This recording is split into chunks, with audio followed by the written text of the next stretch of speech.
Bem-vindos ao podcast da Anima Animal, um podcast para quem se interessa por comportamento, treino e nutrição de cães e gatos. Eu sou a Sofia, fundadora da Anima Animal, consultora comportamental e nutricional, e neste podcast temos muito para falar sobre estes assuntos. Se te interessa, fica por aí, senta-te, relaxa, ou então põe a trela no teu cão e vai dar um passeio enquanto nos ouves e aproveita para aprender.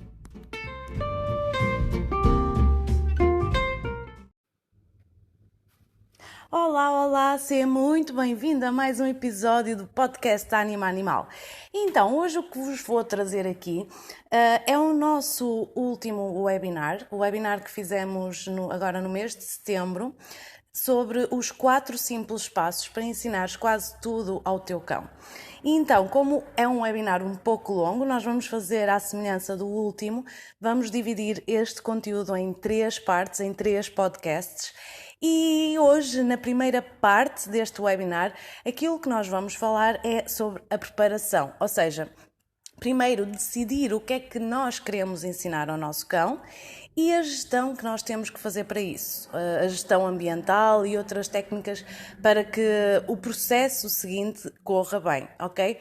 Eu espero que gostes desta primeira parte e vamos lá então aprender o primeiro grande passo e o passo mais importante e decisivo, porque efetivamente sem esta preparação e sem este planeamento, todas as estratégias de treino podem não ser muito bem aplicadas se nós não soubermos o que é que devemos ensinar ao nosso cão em determinada situação. Então, espero que gostes e até já!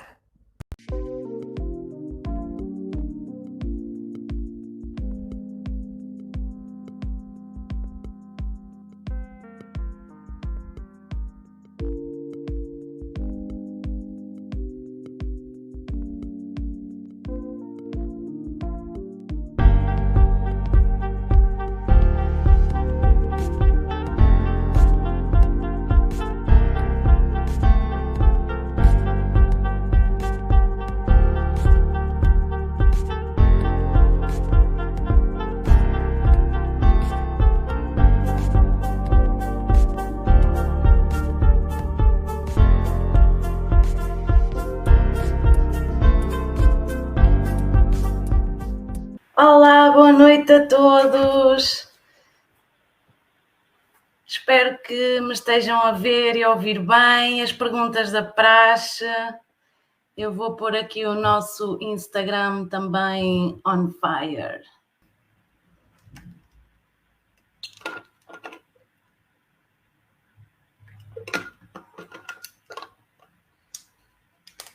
Obrigada a todos os que já estão aqui presentes hoje à noite para falarmos deste tema tão interessante. Vamos estar aqui a falar de 4 passos simples para ensinares quase tudo a um cão. Não é nenhum passo de mágica. O título acho que gerou assim um bocadinho de zoom nas nossas redes sociais. Houve muita gente que fez assim uns comentários e uns emojis desconfiados, porque dá mesmo a sensação que eu vou partilhar aqui alguma coisa assim mágica e não é o caso. Ok, o Instagram está a funcionar, boa. Hoje, neste webinar, já consigo ter acesso aqui ao chat de todos, porque já conseguimos fazer aqui uma alteração na nossa apresentação e, portanto, eu já vou conseguindo ver de um lado e do outro os vossos comentários, portanto, estejam à vontade para irem participando. Depois, no final,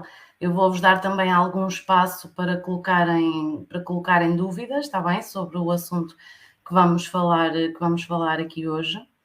Portanto, conforme eu for fazendo a apresentação, alguma dúvida que vá surgindo ou alguma coisa que possa não ter ficado tão bem explicado ou ter criado alguma confusão, depois no final partilhem, está bem? De qualquer das formas, vamos partir do princípio que isto vai ficar bem gravado, está bem?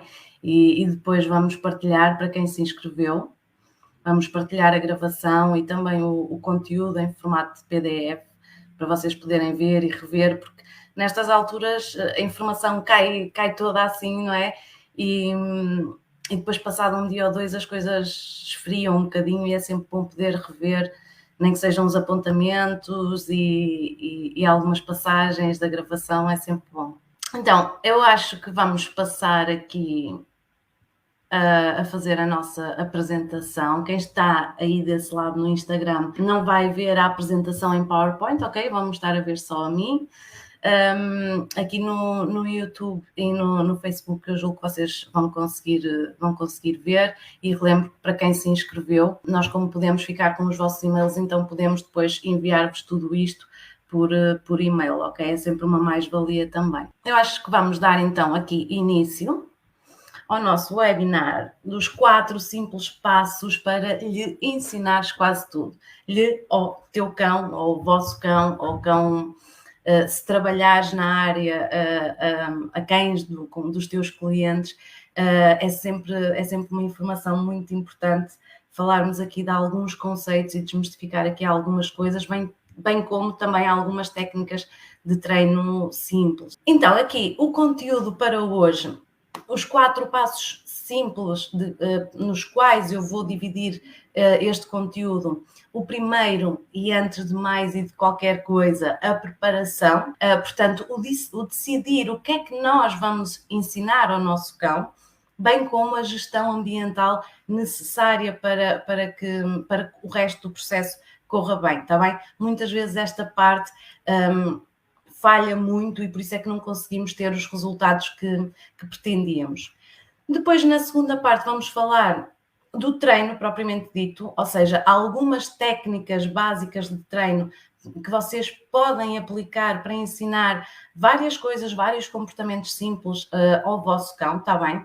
É óbvio que eu vou usar alguns termos técnicos, mas eu vou-vos explicar esses termos, está bem? Mas também aqui o objetivo não é dar-vos um curso de treinador de cães. No entanto, há aqui muita informação base que é importante e que eu acho que é mesmo importante todos os tutores terem, ou seja, uma nova forma de olharem para o vosso cão antes de tentarem aplicar, também determinadas técnicas que vejam e pesquisem. Depois, a parte do marcar e do reforçar. As sequências e as oportunidades de reforço, os tipos de reforços que vocês podem usar para que o vosso cão repita os comportamentos que vocês querem. E por último, a generalização, ou seja, o que é isto? É praticar os comportamentos que vocês ensinaram atrás, ok? Através das outras técnicas, e generalizar a vários espaços, a vários ambientes, com várias distrações. Eu, como treinadora, eu julgo que é aqui onde a maior parte dos tutores de cães costuma falhar, está bem?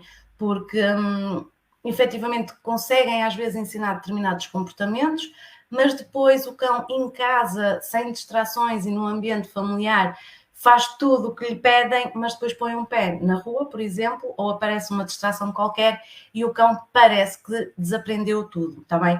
E esta parte é a parte do treino que normalmente é mais demorada, no sentido de que requer um passinho de cada vez, mas também é a parte que mais frutos vos dá depois para que efetivamente os comportamentos que vocês ensinem vos sejam úteis e que não seja só na vossa cozinha, está bem?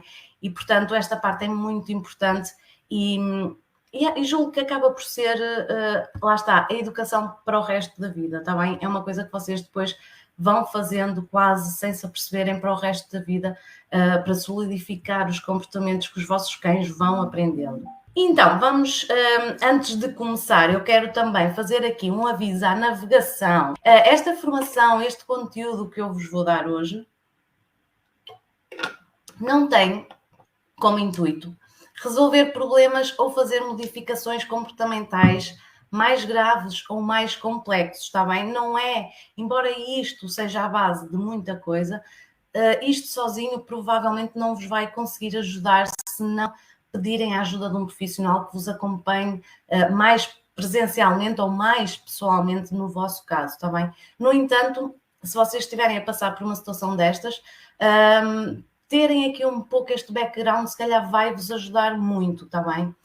E, obviamente, nem tão pouco eu vos vou ensinar aqui fórmulas mágicas, está bem? Não são fórmulas mágicas de faz este passo e em 5 minutos tens o teu cão a fazer o pino, ok? O objetivo não é esse. E Portanto, e lá está, se estiveres a passar por problemas mais sérios, por favor, procura o contacto de um profissional, de preferência um profissional com reputação e com base no reforço positivo, que tenha as metodologias adequadas e cientificamente comprovadas neste momento, está bem? Se precisares de ajuda, obviamente, nós estamos aqui também. Um slide muito rápido, mas que eu acho que é muito importante. Como aprendem os cães? Eu acho que é muito importante nós termos noção de que os cães não são iguais a nós. O cérebro deles, o raciocínio deles, a forma deles aprenderem e pensarem não é igual à dos humanos. E os cães aprendem de uma maneira às vezes mais simples do que aquilo que nós pensamos. Eles aprendem através de associações, basicamente, de causa-consequência. Ou seja, o que é que isto significa? Se um cão, e isto obviamente para o bem e para o mal, está bem? Se um cão toca, por exemplo, numa lâmpada azul e se queima, então ele vai começar a ter receio e a não tocar em lâmpadas azuis de futuro, não é? Porque lhe trouxe uma consequência negativa. E depois começam a entrar aqui também uns certos processos de generalização, ou seja, pode não ser uma lâmpada azul, mas pode ser algo parecido e ele desenvolve medo daquele objeto ou daquela situação. Também estou a dar aqui um exemplo um bocado parvo de uma lâmpada azul, não sei porquê, mas só para que vocês percebam. Portanto, para o bem e para o mal. Se eles tiverem estímulos positivos, um histórico de reforço positivo para determinados comportamentos, então ele vai associar aquelas situações a uma consequência positiva. E o que é que vai acontecer? Tudo o que é reforçado vai aumentar a frequência de comportamento, porque os nossos cães são oportunistas. Já num webinar anterior eu falei sobre isto e acho que é importante voltar a falar e reforçar quantas vezes forem necessárias. Os cães são carnívoros oportunistas, portanto, eles foram domesticados através desse processo, ou seja, de procurar os restos de comida e do que iam encontrando das populações humanas. Portanto, eles fazem o que resulta e evitam aquilo que lhes traz consequências negativas. Portanto, como estão a ver, é um bocadinho simplista, se calhar um bocadinho simplista demais do que aquilo que nós pensávamos. Mas se nós tivermos isto em consideração quando tentamos ensinar alguma coisa aos nossos cães, se calhar o tipo de objetivo, de expectativas e a forma como vamos tentar abordar a situação vai ser um pouco diferente, está bem? Eles não estão aqui para nos agradar, para fazer as coisas para nos agradar ou para competir connosco, embora obviamente eles gostem de ver quando nós gostamos e obviamente que eles também ficam entusiasmados, mas eles fazem o que resulta, ponto. E acho que isto é muito importante que vocês tenham esta consideração. Então, agora, começando efetivamente pelo primeiro passo, a preparação. Decidir o que vamos ensinar. Ui, e aqui é que a porca torce o rabo. Porquê? Porque nós humanos, por defeito, temos esta característica, ok? Quando as coisas correm bem, passam-nos ao lado, mas quando as coisas correm mal, nós somos os primeiros a estar ali para perceber que as coisas estão mal, não é? E, portanto, normalmente o que costuma acontecer, quando alguns clientes me contactam para pedir ajuda, e quando eu lhes pergunto o que é que precisam, normalmente a resposta vem em termos negativos, ou seja, vou pegar aqui num exemplo que é um exemplo muito fácil porque se aplica muito facilmente. Um cão que salta nas visitas. Eu não quero que o meu cão salte nas visitas. Mas o que é que isto resolve? O que é que isto ensina? Nada, ok? Então aqui a pergunta que nós temos que fazer, nós enquanto treinadores e vocês próprios fazerem-se a vocês próprios antes de partirem para um processo de treino com o vosso cão, é que comportamentos é que eu quero naquela situação? O que é que eu quero que o meu cão faça quando eu recebo visitas, ok? E aí leva-nos para os comportamentos alternativos. Então, um comportamento alternativo que eu preciso de ensinar ao meu cão é assentar sob pedido naquela situação, de quando recebe visitas, ele sabe que tem que sentar. E é isto que nós chamamos de um comportamento alternativo, não é? Porque um cão sentado não consegue saltar, está bem? E isto muitas vezes pode-se conseguir com comportamentos que já são exibidos naturalmente pelos nossos cães. Todos os nossos cães sabem sentar e sabem deitar, não é? Mas aqui o importante é que eles o façam quando nós pedimos e que o generalizemos naquelas situações em concreto, está bem? Depois, o preparar para a situação e não na situação. Ou seja, é óbvio que se nós queremos ensinar o nosso cão a receber as visitas sentado, nós temos que começar a trabalhar antes das visitas virem, certo? Seja com o ensinar o nosso cão a sentar, seja com o gerir um pouco as situações da própria recepção da visita e, portanto, aí nós vamos estar a trabalhar no antecedente, ok? E não no momento em que ele já está com aquela excitação e com aquela emoção ao máximo, está bem? E aqui entra a questão de que a punição suprime os comportamentos, mas não ensina. Portanto, não é, eu não quero que o meu cão salte nas visitas e, portanto, vou-lhe dar um chuto. Ok, lembram-se da causa-consequência, o mais provável é que o vosso cão efetivamente deixe de saltar nas visitas quando vocês estão presentes, vocês que aplicam a punição, porque ele vai querer evitar a consequência negativa. Agora eu pergunto-vos, mas vocês ensinaram-lhe alguma coisa? Ensinaram-lhe a alternativa? Ensinaram-lhe o que era expectável ele fazer naquela situação? Não. Portanto, as punições, para além de deteriorarem o relacionamento, normalmente o que fazem é suprimir o comportamento e não ensinar, não educar, está bem? E aqui, obviamente, o contrário, não é? O reforço aumenta a frequência de comportamento. Quanto mais vezes o vosso cão for reforçado por receber as visitas sentado, mais ele vai saber como fazer de futuro. Depois de decidir o que ensinar, outra coisa muito importante ainda na parte da preparação é a gestão ambiental, ou seja, nós pegarmos no nosso ambiente e geri-lo de forma a que nós possamos evitar a manifestação do comportamento que nós queremos alterar. Portanto, eliminar a probabilidade dos comportamentos indesejados. E até porque muitas vezes os comportamentos são autorreforçantes. O que é que isto significa?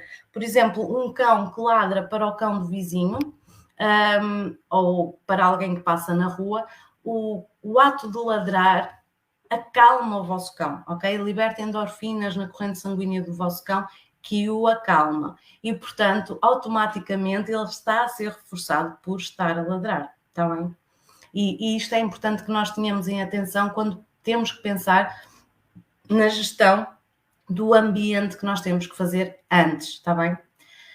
E depois, outra forma também de gestão ambiental é aumentar a probabilidade de o vosso cão exibir os comportamentos que vocês querem. Ok? Muitas vezes isto consegue-se com algumas alterações, como, por exemplo, usar paredes, usar barreiras que impedem a visibilidade, portões, outros estímulos. Por exemplo, se vocês querem ensinar o vosso cão a andar junto a vocês, pode dar jeito vocês começarem a treinar isso com o vosso corpo a servir de barreira e, por exemplo, fazerem esse exercício ao lado de uma parede, de forma a que o vosso cão não ande aos zigue-zagues de um lado para o outro. Ele automaticamente vai estar ali mais próximo de vocês e vocês vão ter a oportunidade de o reforçar pelo comportamento que vocês querem ensinar. E aqui os estímulos é um bocadinho ao contrário, no sentido de que, por exemplo, se vocês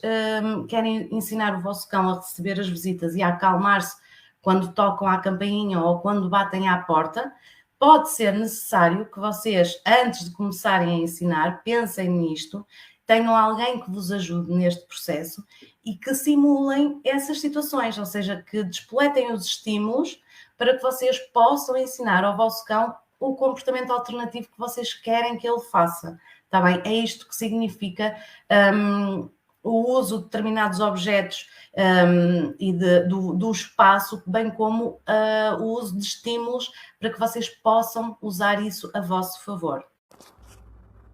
E chegamos ao fim desta primeira parte do nosso webinar, os 4 simples passos para ensinares quase tudo ao teu cão. E como vês, o planeamento, o decidir o que queremos ensinar, a gestão ambiental, todo este processo é muito importante para o que vem a seguir. Então, na segunda parte, no próximo episódio deste podcast, vamos falar das técnicas propriamente ditas de treino, ok? São técnicas usadas que facilitam a aprendizagem do teu cão e que te vão ajudar imenso a ensinar comportamentos simples e úteis ao dia a dia, ok? Então fica connosco e vem daí para o próximo episódio.